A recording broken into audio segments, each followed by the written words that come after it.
18 సంవత్సరాలుగా దుబాయ్ జైల్లో మగ్గి శిక్ష అనుభవించి విడుదలై వచ్చిన రాజన్న సిరిసిల్ల జిల్లా పెద్దూరు గ్రామస్తులైన శివరాత్రి మల్లేశం, శివరాత్రి రవిలను కలిసి వారి కుటుంబాలను పరామర్శించారు టీఆర్ఎస్ వర్కింగ్ ప్రెసిడెంట్, మాజీ మంత్రి, సిరిసిల్ల ఎమ్మెల్యే కేటీఆర్. రాజన్న సిరిసిల్ల జిల్లా పెద్దూరు గ్రామంలోని గల్ఫ్ బాధిత కుటుంబాలను పరామర్శించిన అనంతరం కేటీఆర్ మీడియాతో మాట్లాడుతూ,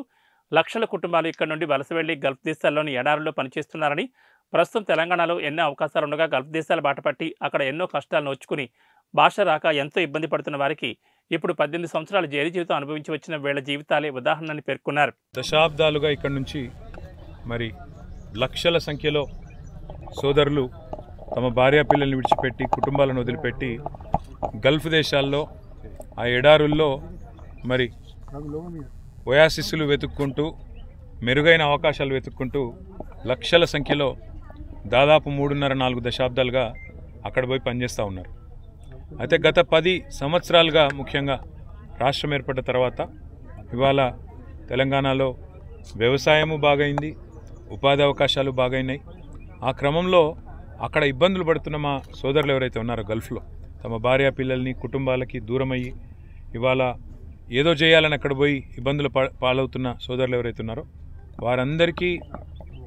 ఈరోజు మా సిరిసిల్ల సోదరులు నలుగురు ఎవరైతే దేశం పోయి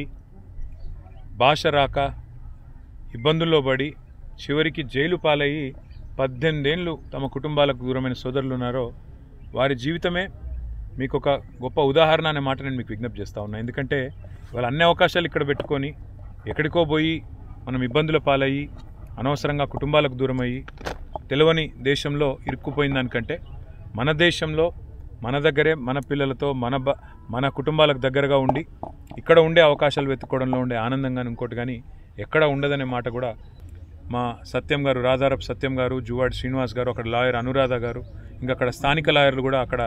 యునైటెడ్ అరబ్ ఎమిరేట్స్ సంబంధించిన లాయర్లు వాళ్ళు కూడా సాయం చేసినారు. ఎంతోమంది కృషి వల్ల ఒక 7 సంవత్సరాల జైలు శిక్ష